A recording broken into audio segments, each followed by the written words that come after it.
প্রথমেই গভীর শ্রদ্ধার সাথে স্মরণ করি মহান স্বাধীনতা সংগ্রামের বীর শহীদদের এবং বীর মুক্তিযোদ্ধাদের ও জুলাই গণ অভ্যুত্থানের শহীদদের এবং পিলখানায় পরিকল্পিত হত্যাকাণ্ডে ৭৪ জন শহীদদের। আপনারা ইতিমধ্যে অবগত আছেন যে 2009 সালের 25 এবং 26 ফেব্রুয়ারি বাংলাদেশের ইতিহাসে কালো অধ্যায় রচিত হয়।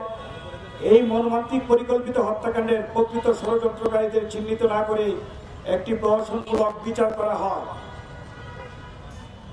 যেখানে বহু নিরপরাধ বিডিআর সদস্যকে মিথ্যা অভিযোগে দোষী সাব্যস্ত করে জেল জরিমানা সহ চাকরিচ্যুত করা হয়।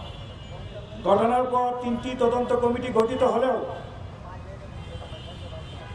আজ পর্যন্ত কোনো তদন্ত কমিটির রেজাল্ট আমরা জাতির সামনে আনা হয়নি।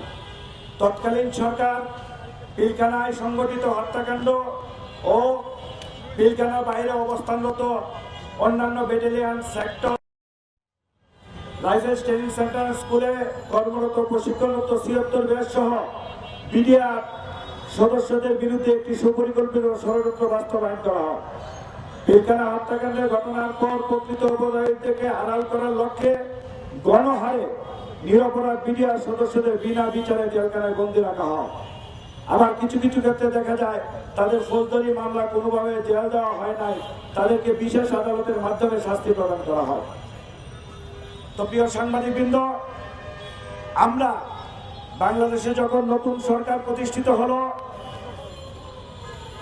এই সরকার 5 তারিখের পরে থেকে বিগত 11 মাসে আমরা নিম্ন বর্ণিত শান্তিপূর্ণ কর্মসূচিগুলি পালন করেছি। আমরা আমাদের দাবিগুলো আদায়ের জন্য কোনো হিংসাত্মক পথ আমরা বেছে নিইনি। আমরা শান্তিপূর্ণভাবে আইনসম্মতভাবে ধারাবাহিক কর্মসূচি পালন করেছি। 9 আগস্ট 2024 সাল আমরা সর্বপ্রথম শাহবাগে মানববন্ধন করি। 29 আগস্ট 2024 সাল প্রেস ক্লাবের সংবাদ সম্মেলন ও স্বরাষ্ট্র উপদেষ্টা, আইন উপদেষ্টা এবং বিজিবি প্রধানের বরাবর আমরা স্মারকলিপি প্রদান করি। সেপ্টেম্বর 2024 জেলা পর্যায়ে মানববন্ধন ও জেলা প্রশাসকের মাধ্যমে আমরা স্মারকলিপি প্রদান, বন্যার্তদের জন্য প্রধান উপদেষ্টা ত্রাণ তহবিলে আমাদের এই ক্ষতিগ্রস্ত বিডিআর পরিবারের পক্ষ থেকে আমরা অনুদান দিই। 27 অক্টোবর 2024 সারা দেশে আমরা একযোগে মানববন্ধন করি। 17 ডিসেম্বর 2024 শহীদ মিনারে বৈষম্য বিরোধী আন্দোলনের ডাকে গণজমায়েত হই। 8 জানুয়ারি 2025 আমরা একটি ব্যানারে গণজমায়েত করি এবং যমুনাতে স্মারকলিপি প্রদান করি। 9 জানুয়ারি 2025 কোনো সারা শব্দ না পেয়ে আমরা সর্বপ্রথম শাহবাগ ব্লকে আসি। 11 ফেব্রুয়ারি 2025 শহীদ মিনারে পুনরায় গণসমাবেশ করি। সেটা ছিল জাস্টিস ফর বিডিআরের ব্যানারে। 12 থেকে 13 ফেব্রুয়ারি 2025 সচিবালয়ের সামনে অবস্থান ও স্বরাষ্ট্র উপদেষ্টা এবং জননিরাপত্তা সচিবের সঙ্গে আমরা সাক্ষাৎ করি। 7 এপ্রিল 2025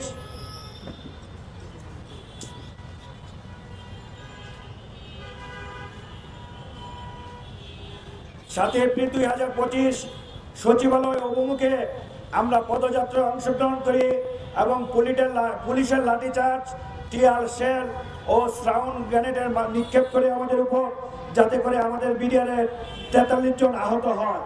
তার মধ্যে একজনের চোখ চিরতরে নষ্ট হয়ে যায় এবং একজনের একটি কান বধির হয়ে যায়।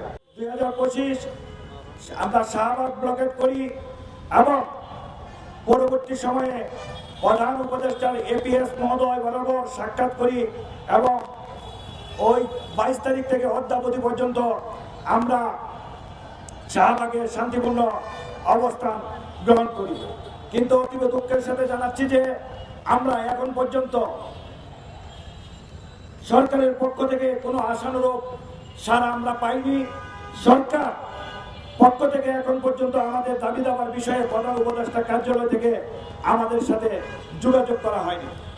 আমরা একটি বিষয় আপনাদের মাধ্যমে পুরো দেশবাসীকে জানাতে চাই, 57 জন সেনা অফিসার হত্যার সাথে যারা জড়িত আমরা তাদের দৃষ্টান্তমূলক শাস্তি চাই।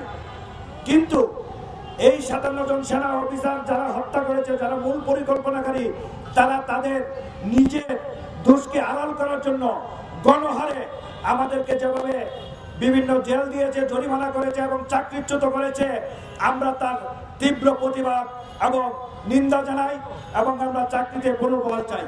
ইতিমধ্যে আমাদের 3 দফা দাবি আপনাদের সামনে উপস্থাপন করেছি।